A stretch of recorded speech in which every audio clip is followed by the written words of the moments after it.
Alright, back to another album review. Today's review is rather interesting because we're going to be talking about a band called Tallah. Now, Tallah are a nu metal band from Philadelphia. They've been around since 2018. I first heard about this band when the YouTuber known as Rob Gavigan said that he was the executive producer on one of their music videos. More on that later. The band consists of lead singer Justin Bonnetz, guitarist Derek Schneider, and AJ Wisniewski, I think that's how you say it. And also bassist Andrew Cooper and drummer Max Portnoy. At least, although they say they're a quartet on social media, the music video showed them as a quintet, but whatever. Yeah, they released an EP in 2018 called No One Should Read This. The EP has 5 songs on it: Kungan, Placenta, We the Sad, Cottonmouth, and Red Light.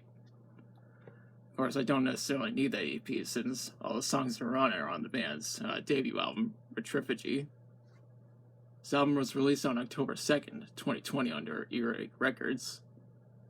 What's interesting to know is that Napalm Death used to be with Earache Records. Nowadays there was Century Media Records, but that's a different story. Anyways, Tallah have taken influence of various nu metal bands of the 2000s, such as Linkin Park, Korn, and Slipknot, though they seem to have taken more influence from the latter two. They also took influence from some lesser-known and more hardcore metal bands such as Code Orange, Vane, Candy, and Fire from the Gods. I read that Matriphagy is actually a concept album on how an overprotective mother pushes her son to the edge of insanity through physical and psychological abuse. The mother is in her 60s, she's paralyzed, and she's in a wheelchair while the son is in her 20s. The son is in his 20s. The son has been inside the home his entire life, and has never been outside. The end of the album has the son murdering and cannibalizing his own mother. It's actually a very interesting and dark concept for an album. I read that the album actually expands on the concept of No One Should Read This. Justin even said that No One Should Read This is actually the name of the man's journal, and that the man's name is Kungan while his mother's name is Tallah. I'm not sure exactly who produced this album because the CD doesn't say. I think it may have been self-produced, but I'm not completely sure. If anyone knows, let me know in the comments. Anyways, let's talk about the songs. While researching the songs, I watched every video in the playlist on Tallah's YouTube channel where Justin discusses the concept of the album. He discusses what each song is about, and I'll post a link to the playlist in the description. Anyways, let's go over the songs. The album starts with Redacted. The song is basically the introduction of the album's concept. Justin said that the cops showed up to the site of where Kungan murdered his mother. And he tells the story of what happened. It's a rather disturbing concept, and we're just getting started. The next song is called No One Should Read This, which of course shares the same name as the same title as the EP. It's also written on Kungan's journal. He also gives insight on who he is, and that he's delusional. And he also explains how his mother became paralyzed. That's followed up by Kungan, which Justin explained is actually the name of the man that the album is about. It's also the first song on the EP. Kungan says that he depends on his mother, who only wanted a daughter instead of a son. His mother always dressed him up as a girl and treated him like that. Kungan also has a lot of mental health issues, along with a toxic relationship with his mother, Tallah. He also considers running away. Follow that up with Overconfidence, which is my favorite song from the album. The song is about where Kungan further elaborates on who he is, and doesn't want to be like his mother. That he is very dependent on her. He also starts caring for his mother after she became paralyzed when he was 5. Kungan is also struggling with who he is because of how his mother treats him. He also thinks about escaping but is unable to do so. The song also introduces the character Labi Fu, who is actually a plush rabbit that talks to Kungan. He also blamed the escape attempt on Labi Fu. There's also a music video for the song, and I'll post a link to that in the description. That leads to the next song, which is called Placenta. Now, this is the first song from Tallah I ever heard. It's also the second song from the EP. The song is where Kungan analyzes his situation and is trying to find a way out. Lavi Fu suggests that Kungan should murder his mother, but Kungan and Tallah depend on each other.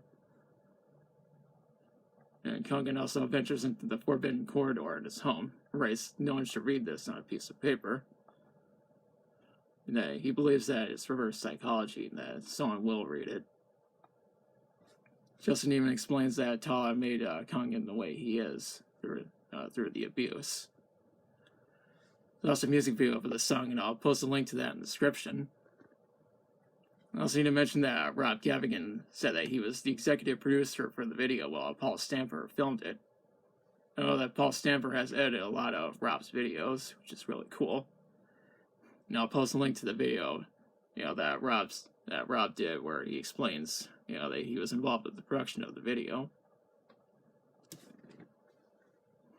Up next is LED, which is about the LED lights. In the song, Tallah is disappointed in her son for digging a hole and attempting to escape, as well as going down the forbidden corridor. Kungan also feels that everything is crashing in on him, and he starts lashing out. This is also introducing a new self-image for Kungan, since he's already struggling with self-esteem. And his mother wanted a daughter instead of a son. Kungan also sees himself as a hodgepodge of different identities while also losing control of himself. There's also a music video for the song, and I'll post a link to that in the description. The song leads to the next one, which is called The Silo. Justin said that the song is entirely about Kungan's transformation into his new identity while dressed as a woman.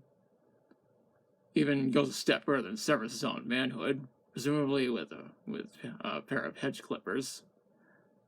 And so that his mother will be able to accept him, considering the fact that he's bleeding all over the place. I also gotta say that I really like the song despite the very disturbing concept. I'm also gonna post a link to the music video in the description. We follow that up with We the Sad. The song is originally from the EP.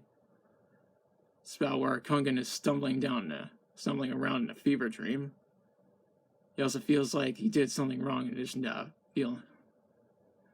feeling like Tallah and Lavi Fu are judging him. Another thing I should mention is that he feels like he's lost the will to fight after severing his own manhood. He's also sick of being trapped inside the house and inside himself. He's also feeling worthless and that things are getting worse. He also blames his mother for what he has become. After all, she's responsible for creating all of this. He later starts to break down because of this, and I believe this is what the breakdown at the end of the song represents. There is a music video for this song, and I'll post a link to it in the description.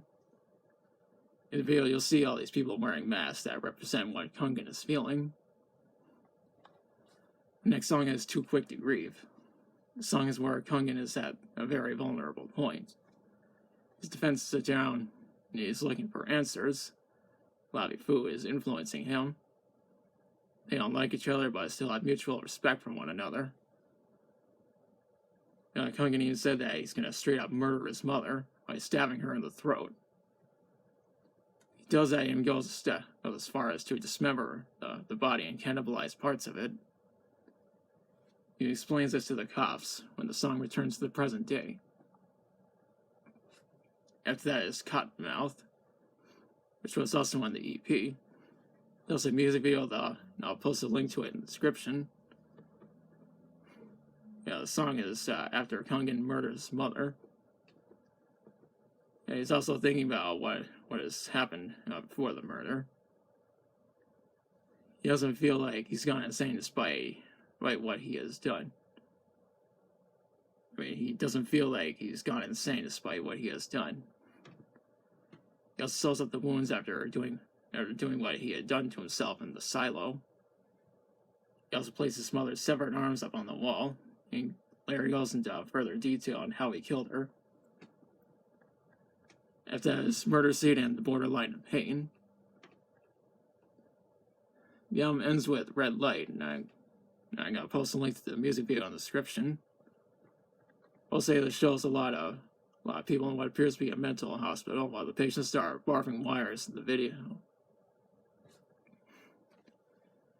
My read is that this album received very well from critics, and rightfully so. Not sure how well the album did commercially though. Overall, I really enjoyed this album.